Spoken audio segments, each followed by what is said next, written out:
नमस्कार, आज की बात में आपका स्वागत है। मैं हूं सौरभ शर्मा। आज पाकिस्तान से दो बड़ी खबरें आई। पहली, इमरान खान के इशू पर अब इमरान के सपोर्टर्स और शहबाज शरीफ की हुकूमत आमने सामने आ चुके हैं। पीटीआई के नेता और इमरान खान के सपोर्टर्स अब अपने नेता से मिले बगैर अडयाला जेल से हटने को तैयार नहीं है और शहबाज शरीफ की सरकार ने साफ साफ कह दिया है कि कुछ भी कर लें, सरकार प्रेशर में नहीं आएगी। किसी को फिलहाल इमरान खान से मिलने नहीं दिया जाएगा। अब इसको लेकर पाकिस्तान में संसद से लेकर सड़क तक हंगामा हो रहा है। इसी बीच दूसरी खबर यह आई कि आज आर्मी चीफ आसिम मुनीर ने एक और ओहदे पर कब्जा कर लिया। फील्ड मार्शल आसिम मुनीर आज से चीफ ऑफ डिफेंस फोर्सेस भी बन गया। आसिम मुनीर आर्मी चीफ तो है ही, अब पाकिस्तान की एयरफोर्स और नेवी का चीफ भी आसिम मुनीर ही होगा।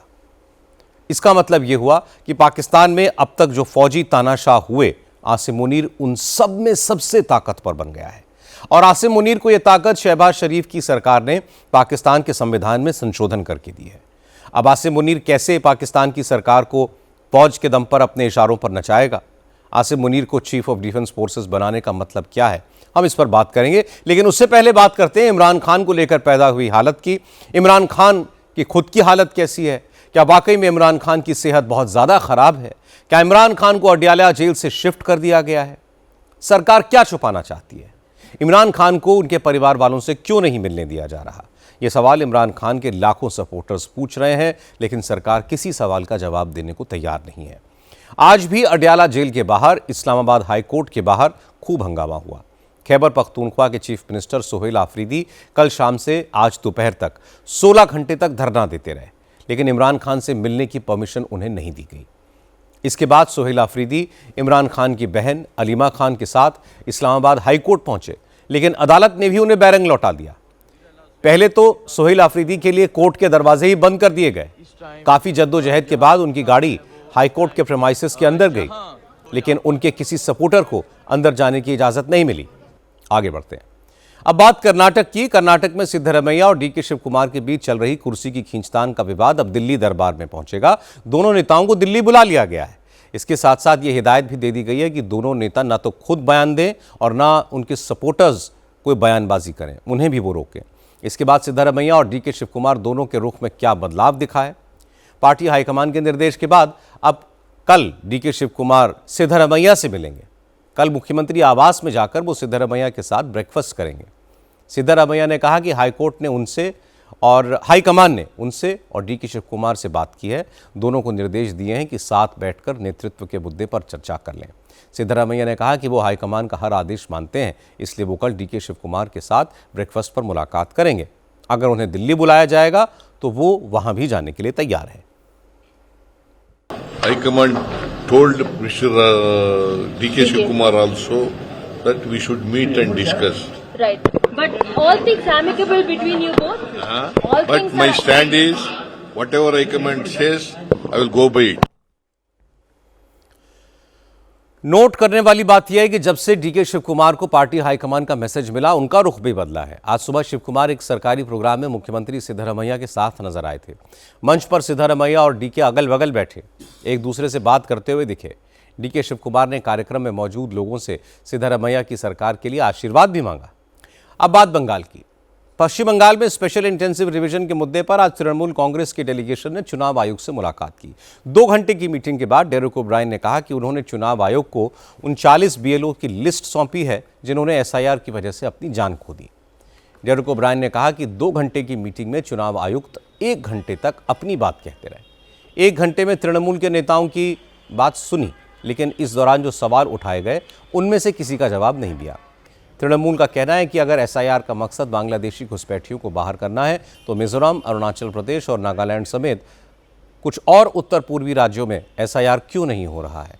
शताब्दी रॉय ने कहा कि अगर मौजूदा वोटर लिस्ट इलीगल है तो इसी वोटर लिस्ट से लोकसभा चुनाव में बीजेपी की जो सांसद जीते हैं, क्या वो इस्तीफा देंगे? शताब्दी रॉय ने कहा कि चुनाव आयोग इतनी जल्दी में क्यों है, बीएलओस पर इतना प्रेशर क्यों बनाया जा रहा है, जिसकी वजह से बीएलओस की मौत हो गई। अब आपको हम महाराष्ट्र में हो रहे स्थानीय निकाय चुनावों से आ रही एक इंटरेस्टिंग तस्वीर दिखाते हैं। दरअसल लोकल बॉडी इलेक्शन में महायुति हो या महाविकास अघाड़ी, इसमें शामिल पार्टियां कई जगह अलग अलग लड़ रही हैं और इसका नतीजा है कि बीजेपी कार्यकर्ता के घर शिवसेना के नेता छापा मार रहे हैं, जबकि सोनिया गांधी और राहुल गांधी के पोस्टर शिंदे गुट की शिवसेना के पोस्टर में दिख रहे हैं। अब ये जो तस्वीर आप इस वक्त देख रहे हैं, ये महाराष्ट्र के धाराशिव जिले की है। उमरगा नगर पालिका का चुनाव लड़ रहे शिवसेना शिंदे गुट के नेताओं ने अपने पोस्टर पर एकनाथ शिंदे के साथ साथ सोनिया गांधी, राहुल गांधी और मल्लिकार्जुन खड़गे की फोटो भी लगाई है। इतना ही नहीं, पोस्टर में शिवसेना के चुनाव चिन्ह तीर धनुष के साथ साथ कांग्रेस का इलेक्शन सिंबल हाथ का पंजा भी लगाया हुआ है।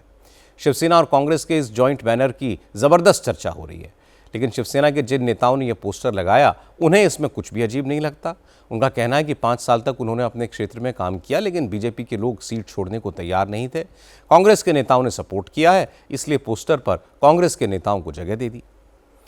महाराष्ट्र में लोकल बॉडी इलेक्शन को लेकर एनडीए में टेंशन है।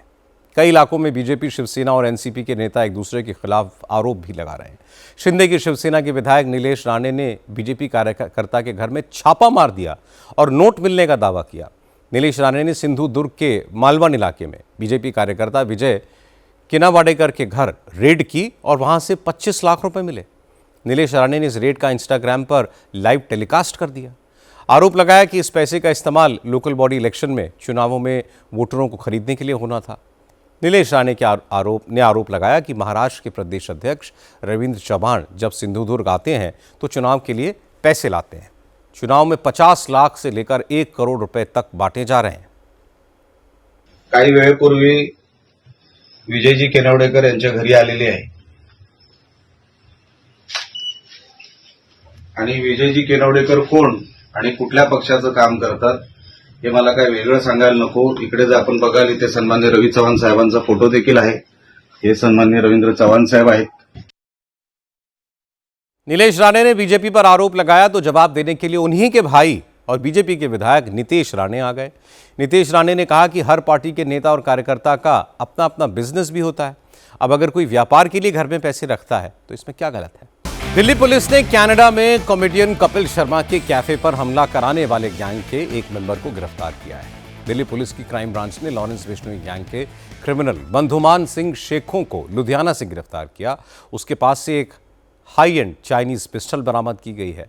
बंधुमान सिंह गोल्डी ढिल्लो और लॉरेंस बिश्नोई गैंग के लिए काम करता है। इस गैंग का मेन हैंडलर है।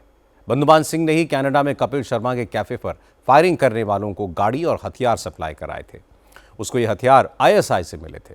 दिल्ली पुलिस की क्राइम ब्रांच के डीसीपी संजीव कुमार यादव ने बताया कि लॉरेंस बिश्नोई गैंग के फरार अपराधी गोल्डी ढिल्लो ने कपिल शर्मा से एक्सटॉर्शन करने की कोशिश की थी और जब वो कामयाब नहीं हुआ तो उसने अपने साथी सिप्पू को कनाडा में कैप्स कैफे पर फायरिंग करने के लिए कहा। सिप्पू ने इसकी जिम्मेदारी बंधुमान सिंह को दी। बंधुमान सिंह ने दलजोत और गुरजोत नाम के 2 अपराधियों को हथियार और गाड़ी दी और कैप्स कैफे पर 3 बार फायरिंग करवाई। अब पुलिस ने उसको गिरफ्तार कर लिया है। दिल्ली के डीसीपी क्राइम संजीव कुमार यादव ने बताया कि इस मामले में कनाडा पुलिस ने गोल्डी ढिल्लों के साथी सिप्पू को भी अरेस्ट कर लिया है। संजीव यादव ने कहा कि इस गैंग को कनाडा में आईएसआई की तरफ से हथियार मुहैया कराए जाते थे।